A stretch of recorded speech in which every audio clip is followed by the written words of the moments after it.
Braden Duncan, and I am Clockwork Art, and I'm based out of Seattle, in Chicago for the weekend. You guys have got to subscribe to Raze Chaos. And welcome back, everybody. My name is Raze Chaos. You've made it back to my channel, and we are back to the spooky.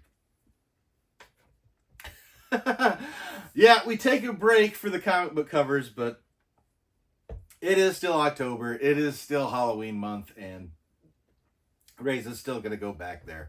I believe.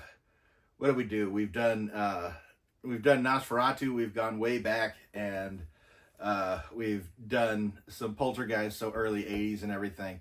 But one of the things Raze wanted to do, especially at least point out, is just that horror can go from being very, very terrifying to basically being just a little bit creepy, to where all ages can enjoy the horror genre. And that is that you've got dark people in every age group, and this is one that is one of Raze's favorites. This is Coraline. And yes, I love the fact that they actually put the buttons and the keys down there. Believe I actually have a Coraline key somewhere.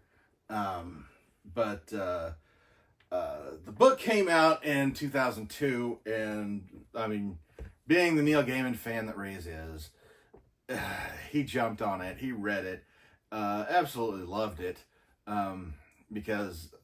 Yeah, I mean, we love everything that Neil Gaiman does. Almost. You're never 100% agreeing with any person. It's okay to have books by your favorite author that you don't books or stories that you don't necessarily like from your favorite author. That if you do, that's just following blindly, and Raze doesn't follow anybody blindly except maybe Alice Cooper. But we're gonna go ahead and put this guy away, and we're gonna have a look at this. So this is the Coraline in the Tunnel Pop. This is her going to the other house, where she finds the key to this other dimension, and she manages to make her way in, where she meets the other mother and her other father, and yeah, she gets to see this entire new house, this whole world that's not. The movie itself was like completely done in stop motion, and it was one of those things. I believe they actually did it in stop motion and 3D at the same time, which. That's quite a feat. But yeah, the movie has like grown and taken on a life of its own, much like a lot of Tim Burton stuff. And it was great that he had gotten involved in this, to basically give it the same kind of feel as like Nightmare Before Christmas and that kind of thing. It just, the properties meshed really, really well. And, yeah, I'm sitting here going on about it. I think we need to take this one out and have a look at it. And here we go. This is really cool. What I like about this, and what I was actually worried about, because, the background in the box, reflects the going through the tunnel thing and everything. So Raze didn't know until he actually pulled it out that it is actually hollow. You can see right through that. So in doing so, we are actually able to get a better look at Coraline in her pajamas. And that was one thing that I thought was going to be lost in this thing. Of course, you got the purple hair and the little barrette going on there. I like that they set it up in such a manner that you've got the floor underneath, and it just gives you that she's opening up to an entire new world. It's really well done. Coraline is actually one of the first Funko Pops that Raze had ever like decided he was gonna definitely get. when he decided he was going to start collecting them.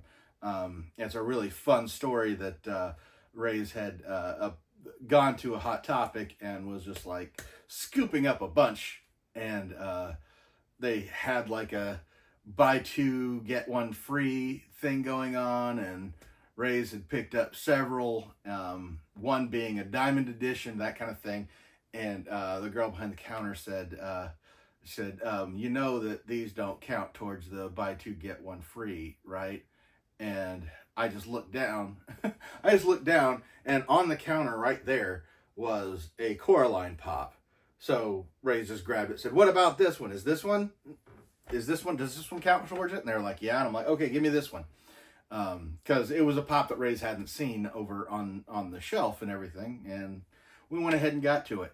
And it wasn't until I actually got home and really looked at them that Raze realized the reason it was separated, it was because it was a chase. Raze had just started buying Funko Pops and actually found a chase in the wild and scooped it right up. So, yeah, gotta love that. But, obviously, if you're curious as to one of the other earliest Pops that Raze had ever gotten, I don't think you need to wonder too much about which one that one was.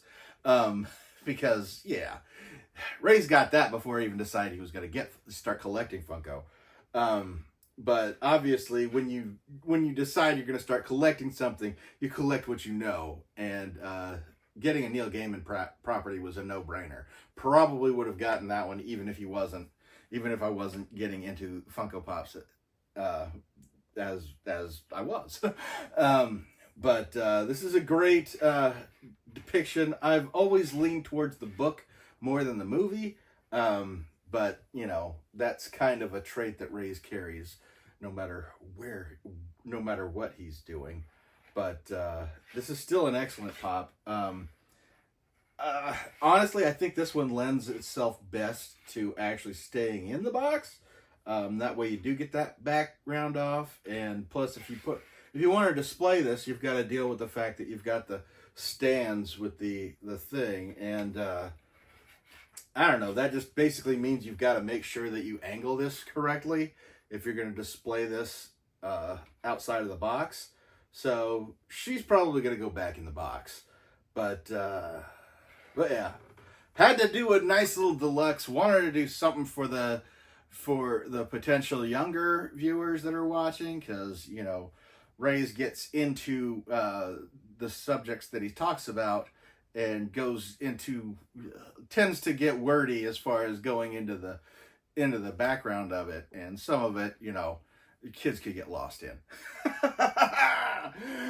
Because Raze gets lost in it, and But at any rate, I hope you've enjoyed this one, and Raze is going to go ahead, put this one back in the box, and go about celebrating October as one should. So, I'm going to go ahead and get out of here now. I hope you've enjoyed this video, and never forget that life is full of odd moments. You never know when you're going to be defined.